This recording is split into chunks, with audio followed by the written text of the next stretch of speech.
I think a lot of times we were too scared to even test something new or to maybe outsource because we were like, we can do it. We can do it. Let's do it. That is so powerful, that leadership is to elevate. Because I think too, in our journey together from the start and what's changed to now, our leadership, both of us, have evolved in our ability to elevate each other, to elevate the team, and to also, when we talk about control again, to teach and not take over, which is so powerful too. So this is the Goal Digger Podcast.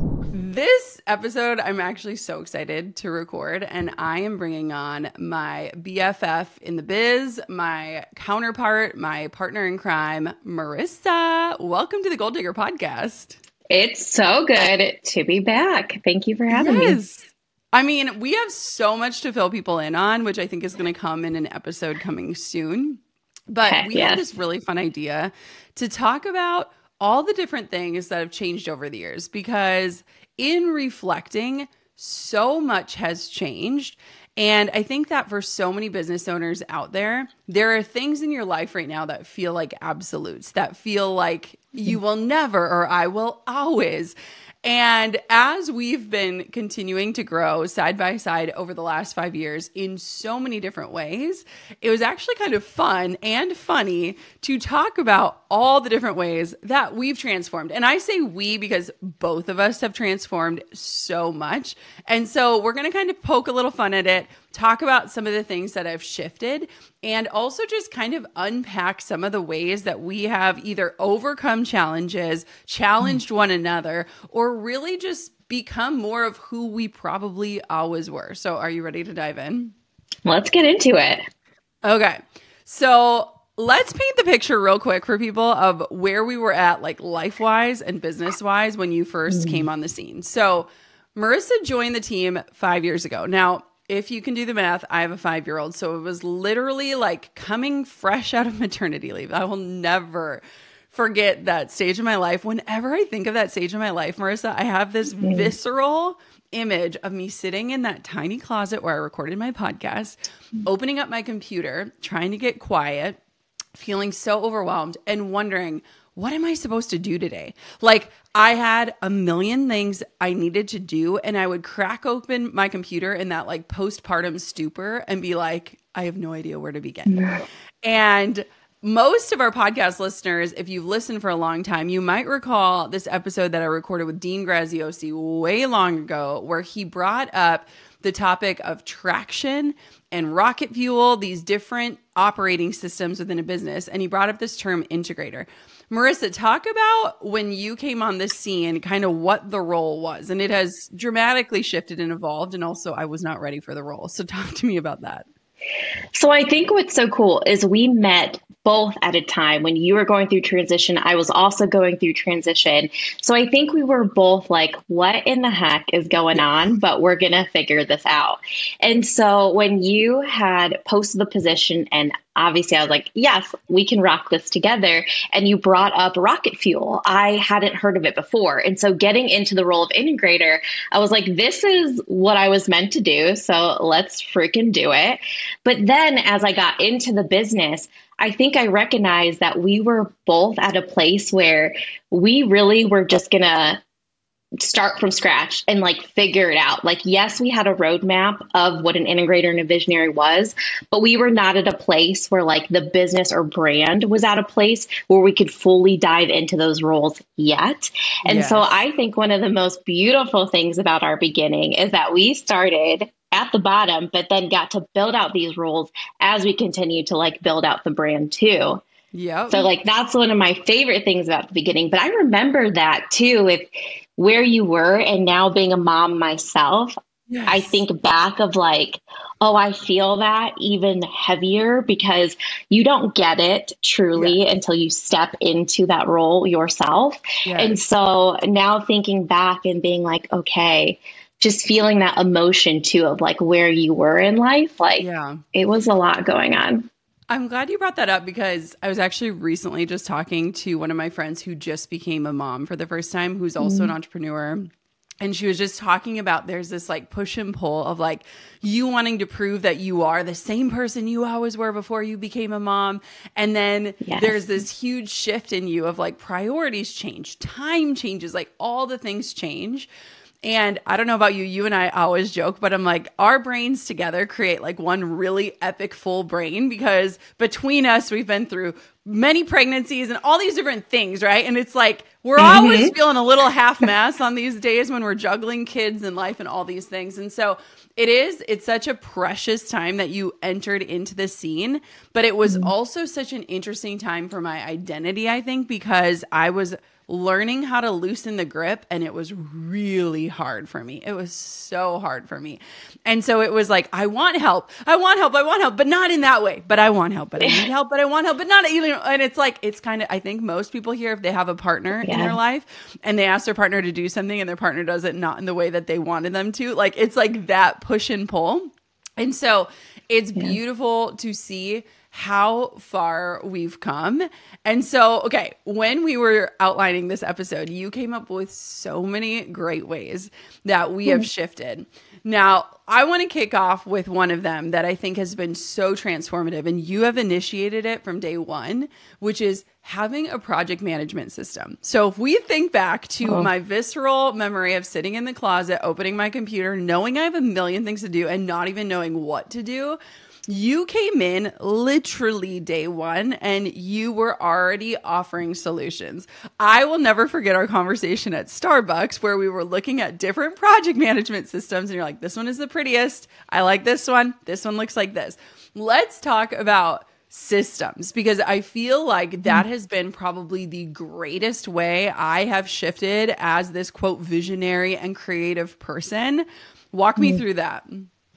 I couldn't agree more. So I truly feel like one of the biggest gifts you gave me when coming into the brand was giving me the opportunity to pick our system and then to build it out. Like you gave me full ownership.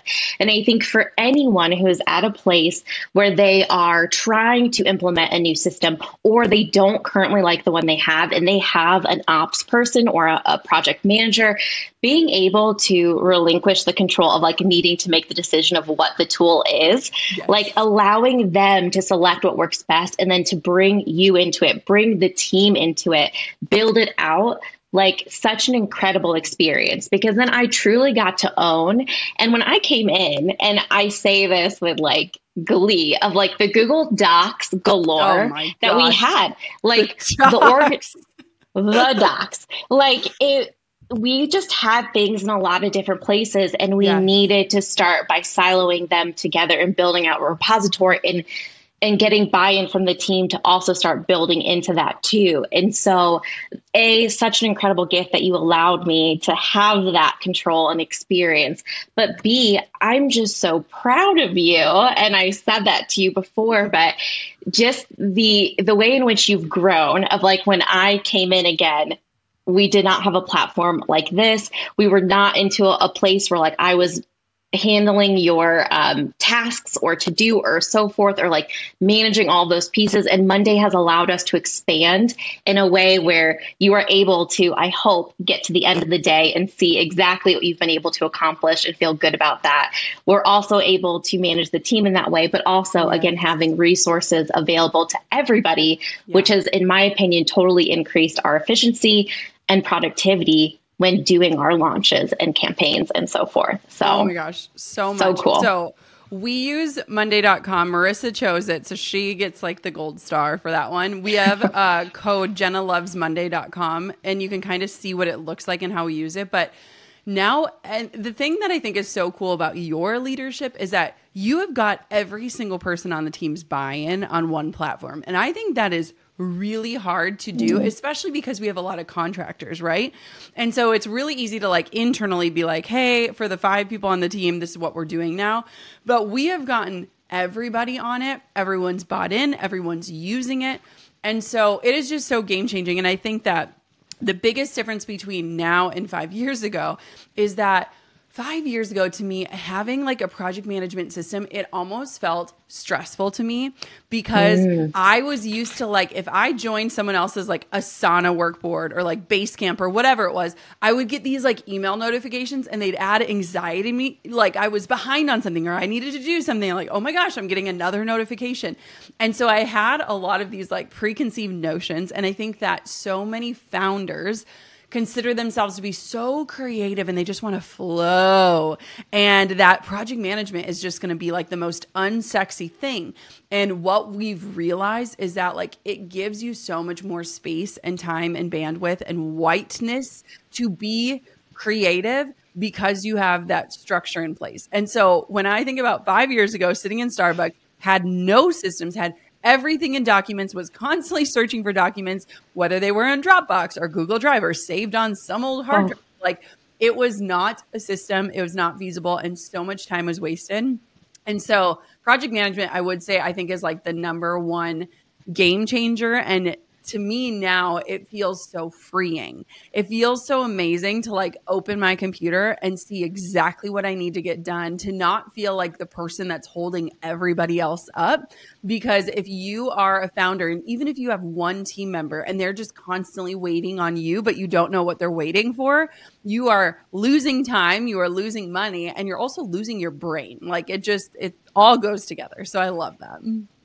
And you can start too. I mentioned an ops person or a project manager, but even if you have a VA with you who can start to build out the system, it does not have to be a full-time employee who is your partner in building out this tool, whatever that tool may look like for you. So just note there too, it can start, and that will even be a great opportunity for you to expand as you grow your team too. Yeah. And I mean, even as a solopreneur, I feel like having everything you're working on and being able to track where you're at with things would just be good for literally anyone. And what's so interesting too, when I think back, is like over the last few years, like I got diagnosed with ADHD, like all these pieces of the puzzle are like filling in where I'm like, well, no wonder I felt like I didn't even know what to do. Like it all is making sense. And so I'm just so thankful that you kind of swooped in and helped us to start to implement. And what's so cool is that like we're still learning new things about how to use Monday and different automations we can set up in different ways. And so it's like, the opportunities are endless when it comes to project management. Project management has never looked sexier for us, I can say. I agree with that. And let's pedal back too, because investing in Monday as a tool was a thing also. Yes. Let's talk about that. That's a good topic of like financially, like when you came on, we were very much bootstrapped and had the bootstrap mentality. And that has massively shifted. So talk a little bit about that, because you've seen that like full circle. Oh, yeah. I remember setting up a tool tracker one in my first year, and we were tracking literally every single platform tool we were using. We were very weary of testing new tools, just in that we felt comfortable with what we had. We also did a lot hands-on ourselves. Yep. And I look back and I think, wow, like that was wild that you and I were building landing pages and like connections and so forth. And I think too, a gift when I think about it today is that now I feel as if I'm a little Swiss Army knife and can do so many things within the brand. But in starting back then, wow, like we were just doing so many things. Yeah. And I think, and I never, ever want to speak for you, so I'd love to hear how you feel on this, but I feel as if we were still in that mindset of like growth. And so we needed to be very mindful of where our dollars were going, which we still are, but we're just in a different level now. And so I think a lot of times we were too scared to even test something new or to maybe outsource, because we were like, we can do it. We can do it. Let's do it. Yes. Oh my gosh. It's so interesting because when I think back to that stage of my life too, it was like one of those phases where you're kind of, and you know this as like a mom, where you're like, am I just going to like shut this whole thing down, or are we going to go big? And like, which one is it going to be? Especially when you're like navigating that totally new season of life. And I think anyone who's gone through a big life transformation kind of understands when you're like just dipping your toe in the water and you're like, am I going to actually go in, or should I go back to the beach? And what was so interesting to me is that like, when I think about when I started my business, like I was reinvesting every penny in because I had my salary from Target. And fun fact, Marisa and I both worked at Target in the same position, which is so fun. And so I like had that cushion, and I've always needed like a safety net to feel confident in making money decisions. And so what was super interesting to me, and I think now I have the perspective of looking back, is that I had a really hard time in expanding the team and being able to like really clearly see exactly where we're going to make up the income, if that makes sense.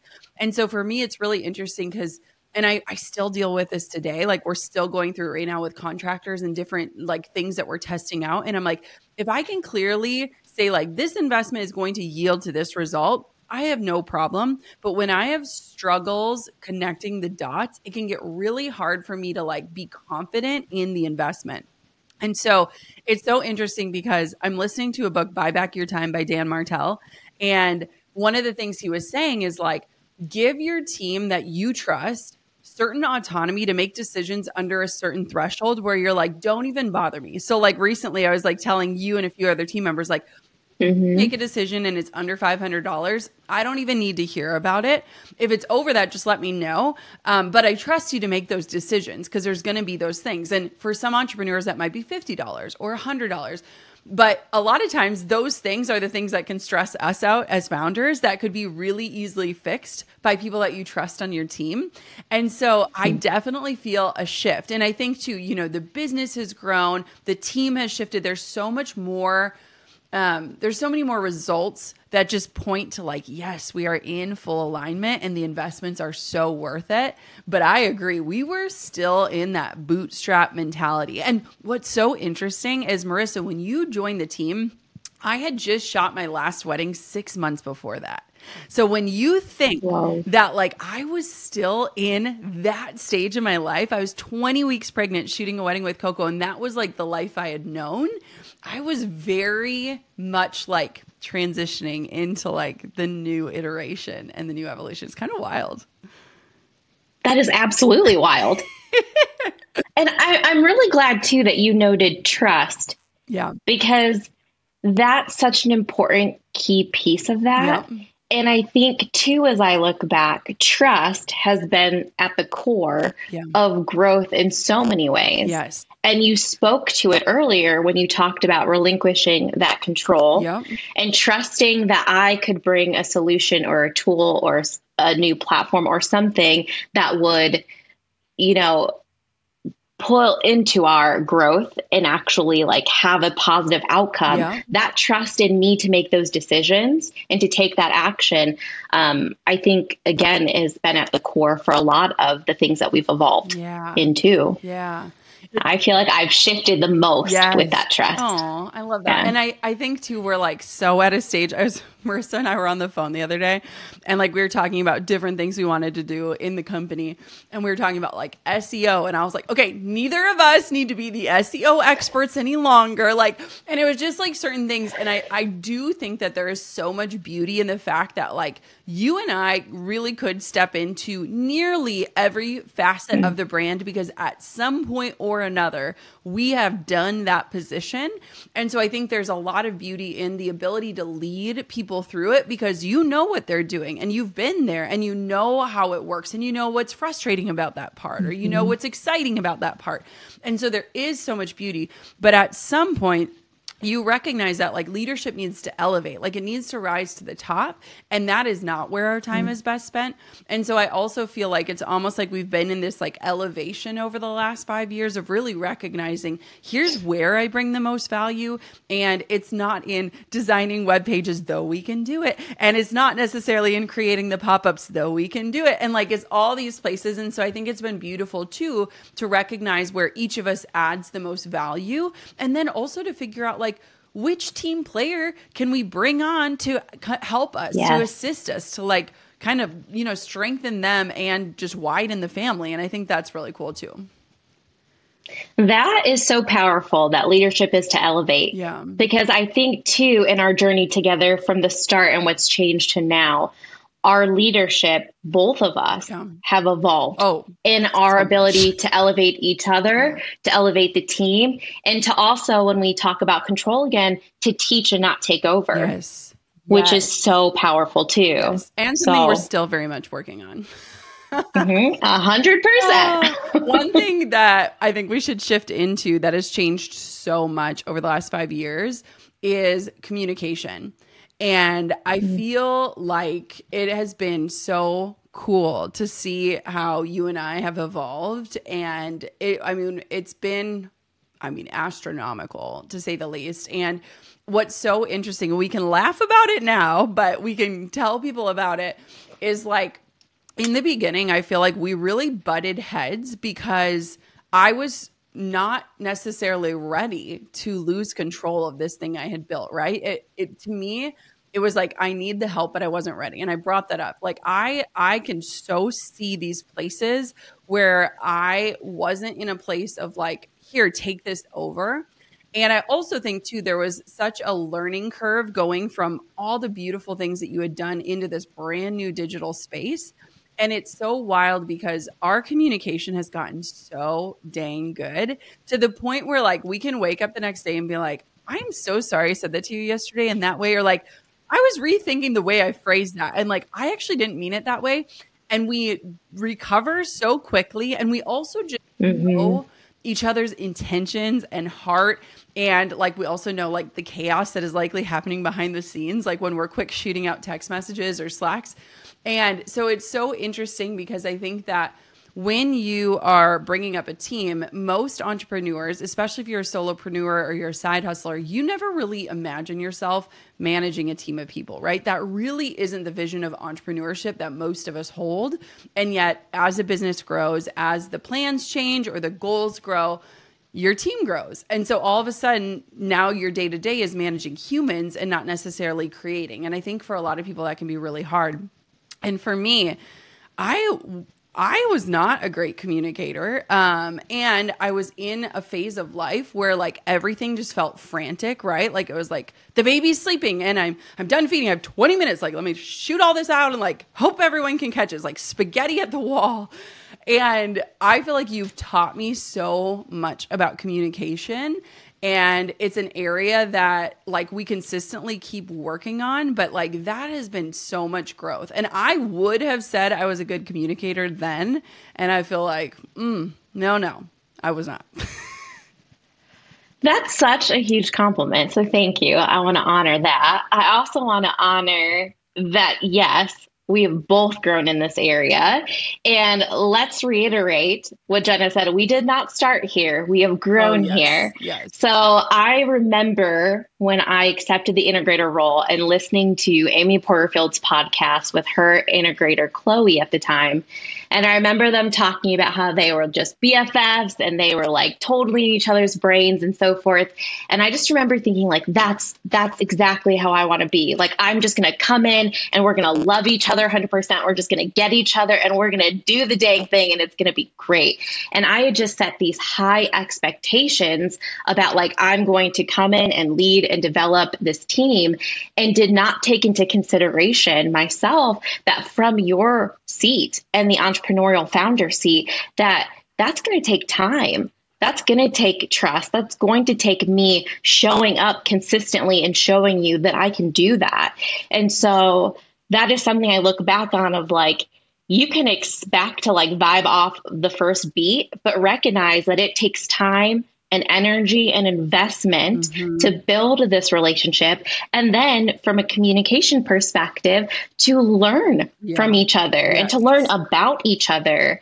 One of the most powerful tools for me has been human design. And Jenna, you just did an incredible episode with Jenna Zoe on this topic, where for me, diving into my own self-discovery of how I communicate and interact with the world around me has allowed me to then understand more about how you interact and navigate with the world around you, and has made me more open to, okay, this is how I receive Yeah. her when she does this or this.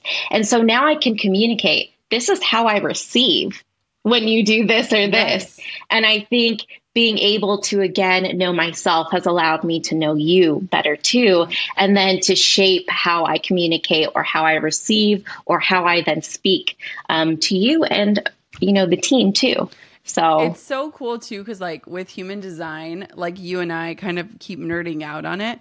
But I also feel like it gives us opportunities to both acknowledge like how we're built and like just certain aspects of ourselves, but also like how we can grow. And one thing I think we do so well for each other is to notice. Like, I noticed you did it this way. Like, that is amazing. Yeah. Like, even yesterday you did that. Like, hey, I noticed that you paused a beat to check in with me on this. Like, and it's just like so cool too. And I think it's such a reminder that like everyone has different communication styles. And learning about like how people receive, it's kind of like the love languages, right? Like how do you receive love? How do you give love? Like it's very similar to that. And everyone on the team has very different styles. Like there's certain people on the team that like they don't want to small talk. They want to get right to work. And then there's certain people on the team where they want the hi, hello, how was your weekend? How's your aunt doing? What did you eat for lunch? And like learning that about people just brings more humanness into the business and the work. And so I think communication has been a huge shift, and really too, just being super intentional and thoughtful, but also like open and honest with each other. One of the funniest stories they have of us is I always like, well, just check on Marisa. Like, and I just would say like, hey, just checking in. And I literally just meant like, how's it going? How are you doing? And finally one day she's like, I gotta tell you, I hate when you say that. I feel like you're like just making sure that I'm like doing my job. And I was like, oh my gosh, no, I like totally just meant like, how's it going over there? And like, just like those types of things. It's so great. Like it's so life-giving. It makes me laugh because it's like, oh, my intention was fully different than the way it was being received. But being able to also express that is so powerful, because then it just like elevates again, you did this different level of like camaraderie and understanding and empathy and love. And I think that's really powerful. We also have more channels of communication now too than once we did in the beginning. Yeah. So in the beginning, when I came into the brand, we primarily communicate through Slack and through audios. Yep. And now we communicate through calls. I remember when getting a call on your calendar was like, can I please get on your calendar? Yes. But now it's totally different. I just picked up, I feel like in November, I was having a day and I just called you. Yes. I was like, hey, I just need to talk to you like about this right now. This is on my mind and my heart. And like, I would have never done that in the beginning at all. Let's talk not about that you are not approachable. Let me preface that. No, but no. I had, it was so weird when I think back. Okay, 5 years ago. So I'll paint a tiny bit of context, but also when I look back at this, I'm like, wait, what? So obviously a lot of people know with our fertility journey, it took us 3 years to have Coco. And when she came, my pregnancy was really rough. I was really depressed. I was so just like anxious the whole time. And so I blacked out the entire first year of her life of my calendar. Like I was so fortunate that I was in a position to say like, I am saying no to everything. And there's something interesting, and I don't know if it's the ADHD, the human design's probably all of those things, but like I actually hate having things on my calendar. Like my favorite days of my life are days where there's nothing on it and like I can do anything, because there's something weird. I'd love to know if other listeners relate to this or not. I think it's just, I don't know, something. My sister's like this, so I know I'm not the only one, but if I have something on my calendar and then like the day comes and I don't want to do it and I like dread it, I'm like, who put this on my calendar? And I'm like, I did. Why did I do that? And then most of the time I do it and I'm like so thankful I did it, whether it's like a girls' night or meeting someone for lunch or whatever. Anyways, when you joined the team, I was in this like black and white stage of life of like, I just need to black out my calendar. I need to focus on being a mom.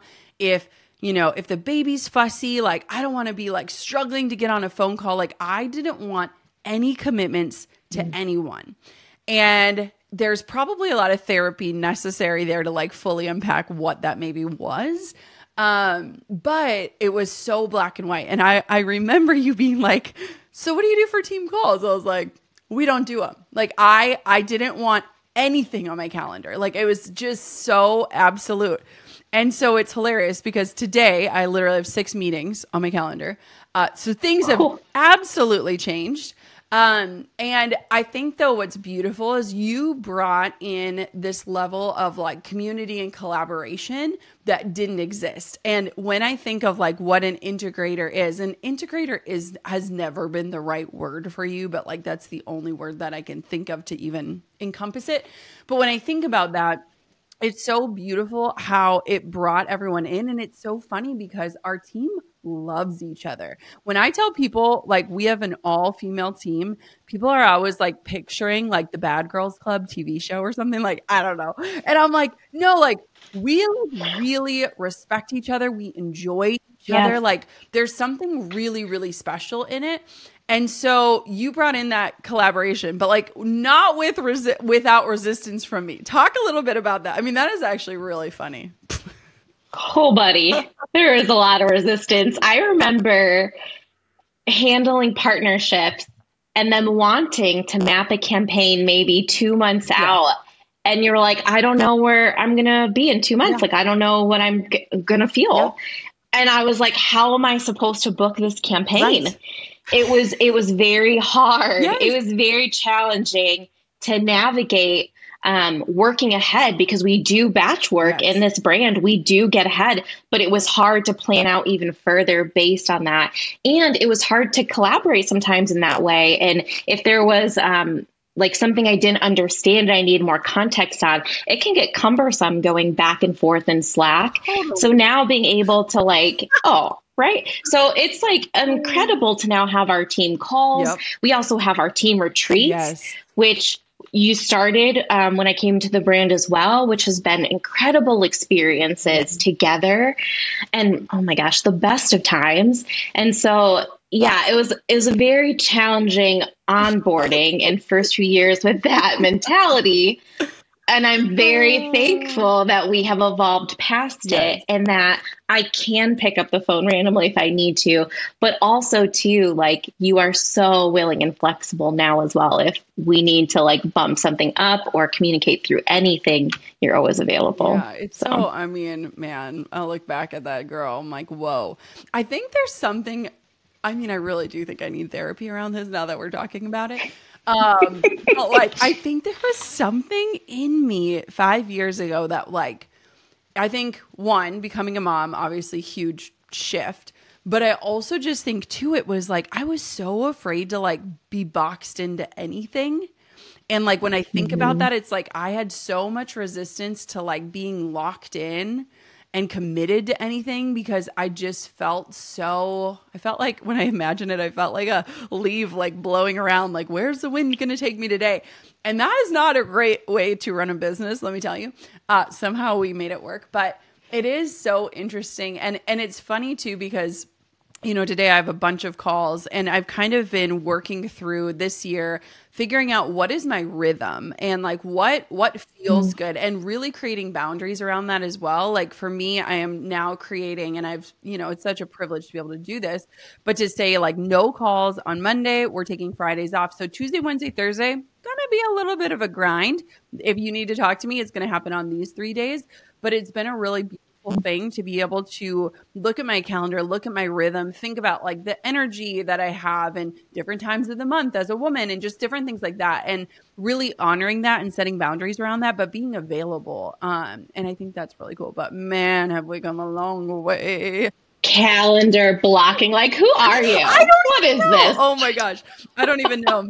Another thing that has shifted so much. And I will say, and I will go on the record saying this, I think we have one of the best team cultures that exists in this space. And I think that there was a lot more urgency and maybe scarcity. And I feel like we have really worked hard and intentionally to hit a place of more peace and ease and fun in the business.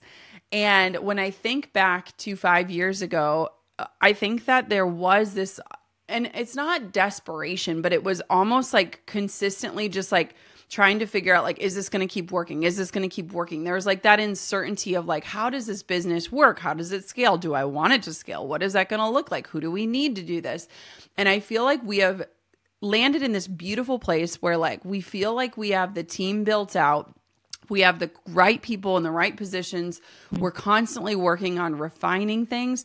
And we're also much more relaxed. Like if something goes wrong or something doesn't have the result that we want, there is this beautiful release in it where there's no, like we are really good at letting go. And I think that that's something newer. And I think that's something that we're consistently working on. But I think a lot of that comes from this ability to like experiment and have fun and test. And I feel like there was a lot more rigidity in the past. I think that you've changed that in me. Ooh. I think that has actually been one of the biggest needle movers, not only in the brand, but for me as an individual working in the brand, because I came in with more of that rigid structure and that we need to do things a certain way.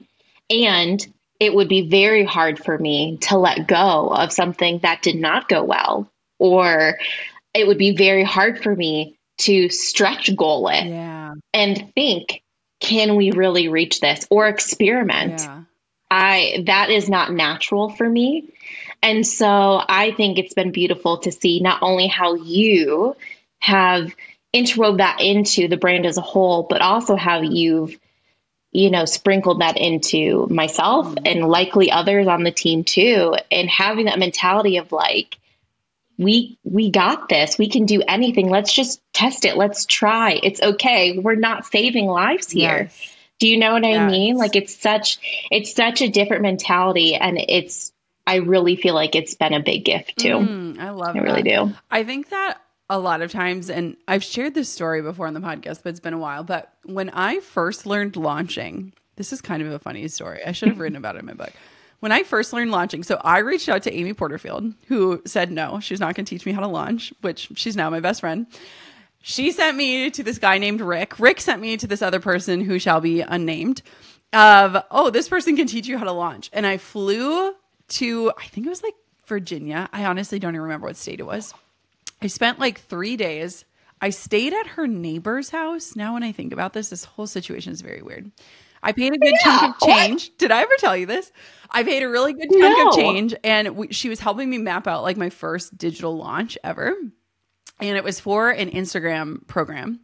And she basically like taught me. And like when I think about it, my cortisol rises of like, launching is like the world is ending. Like you need to like have, your food ready, and you're not going to sleep, and your computer's going to be on your nightstand, and everything's going to break. And like, it was this like, it felt like you were going into war is like how she taught me it.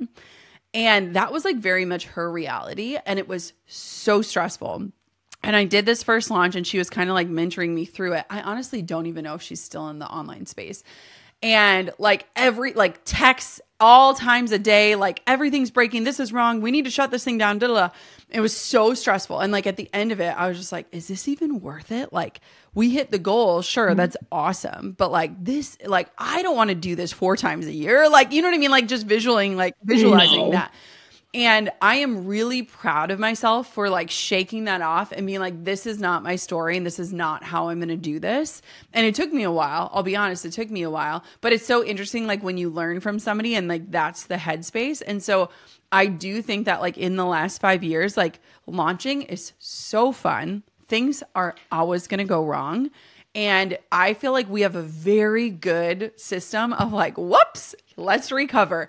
And there is no bitterness. There is no one's getting slapped on the hand. Like it's very much this like beautiful, complex effort that we all recognize. And it just has changed everything. I was recently talking to Carrie on our team, who has been with me basically since almost day one with launching. And she was just like, she's like, it's so fun. Like it's, you bring the fun back into it, because it's like, again, we're not curing cancer. I wish we could. I wish that was what the work we were doing. But like at the end of the day, like we're serving people, we're imperfect, and we're showing up. And so I think that's been a beautiful thing. And I do think, to your point, Marisa, like one of the reasons why we work so well together is I am more of like the free spirit creative one, and you're more of like the like, let's stay linear here, let's stay on track. But I think that when we put us together and we can challenge that within one another, I think that's like a huge thing of growth as well. I couldn't agree more. I really couldn't. And it's a true statement, friends, that like nobody launches like us, and that we really do launch with ease. Yeah. And joy. Like we do. It's and joy so fun. And fun. Yes. And like, community with each other. Like it's not. It's rare. It's not like it's others. Very rare. And I want, if you're listening to this and you're like looking at people launching and then they're telling the behind the scenes about how awful it was, like there is a different way. There is a different way. And I think too, it's like if your whole business model is around launching certain products or offers or services at certain times and like you just dread it, like you've got to shift that, because that is your business at the end of the day. Like that is it, what you've built. And so, yeah, that's really changed. The final thing that I think we should talk about, and I'd love your perspective on it, is that one thing that I think you've helped me with so much, and I've grown in so much over the last 5 years, is that like as the visionary, it is so easy to get ideas. Like I could never run out of ideas. I have a million ideas. Idea machine. I am an idea machine. And I think that it is so good for people that are the creative visionary to have somebody in their life who is there to remind them, last week you said this thing was the priority. Has it changed? Is it shifted? Let me know. And I think that's part of why you and I struggled at the beginning, because I was just like, I'd get so excited about an idea and I would just like word vomit it and expect people to understand it, buy in, want to like drop what they're doing and go start this new idea. And Marisa would be the one that would be like, hold up. Let me look at the calendar. Wait a minute. We have other priorities. And that was really hard for me at first, because like I would just get so like that giddy, excited energy and then be like, oh, maybe this idea wasn't it. But really she was just keeping us on task. And so I think that I've gotten really good at honing in ideas, the presentation of the idea, and the timing of the execution. Talk to me about this. Oh my gosh. I feel like I was the troll under the bridge in the beginning that was like, no, we can't do this. And this is why. Here's XYZ of why we cannot. And then Jenna would be like, here's XYZ of why we can. And one of the things I didn't quite understand is the excitement. Yeah. You always had so much excitement about it. But the way I perceived that excitement was like, oh, we're going to do these 5 things. And we're just like, these are great. And like, drop what you're doing. We're just going to do them.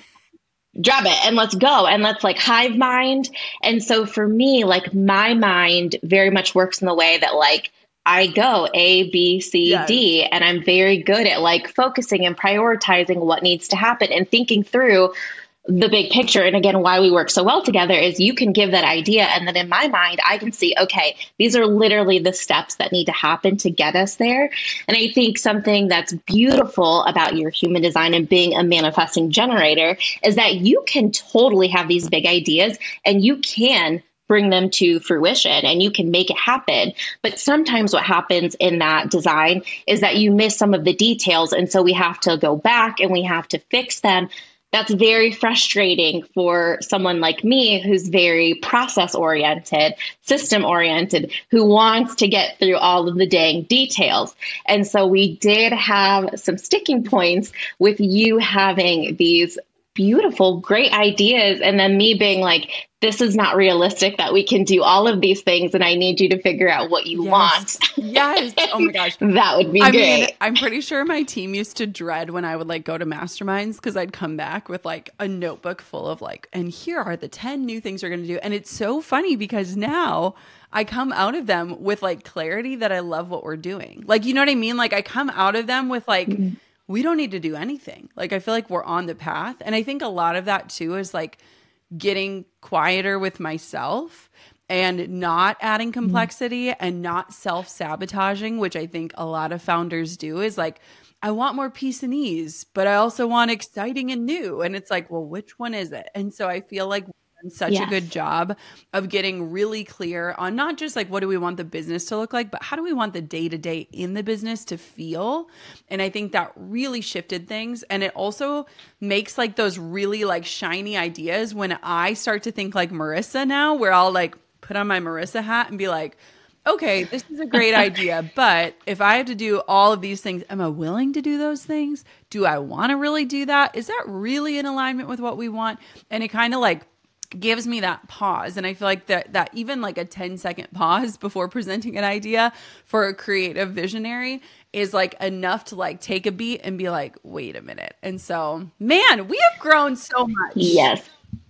We have. And I also want to honor, just on this last note here too, that you have been so intentional and mindful around how you do take that beat. And now too, you'll give me time to process it. Like you honor my like marination and that I really do need to think about a lot of different things. Whereas I feel like you were very quick. You were able to be quick in your decision making. And me, again, it just takes a little time. So I just, again, want to honor that, not only from a, hey, this is a communication standpoint, but getting that buy-in with your ideas, with your team as a visionary, and taking time to pulse check before you truly start rolling forward with it. Look at us. I'm so proud of us. I know. 5 years later, baby. Well, I hope that everyone loved this episode. It's been really fun to even just reflect. And maybe this is a reminder for any listener to just take a few minutes and really look at how you've changed. I think that there is something beautiful to be said about pausing and looking at the growth and the evolution and the challenges and the setbacks and the ways that you've shown up and overcome. And 5 years has felt like a blink, which is wild. So thank you for coming on, Marisa, and just walking through this with me and challenging me. And I love what we've built together, and I'm so proud of us. I love it too. Thank you for having me, and just cheers to growth and good company. That's right. Until next time, gold diggers. Start digging your biggest goals. Boom, baby.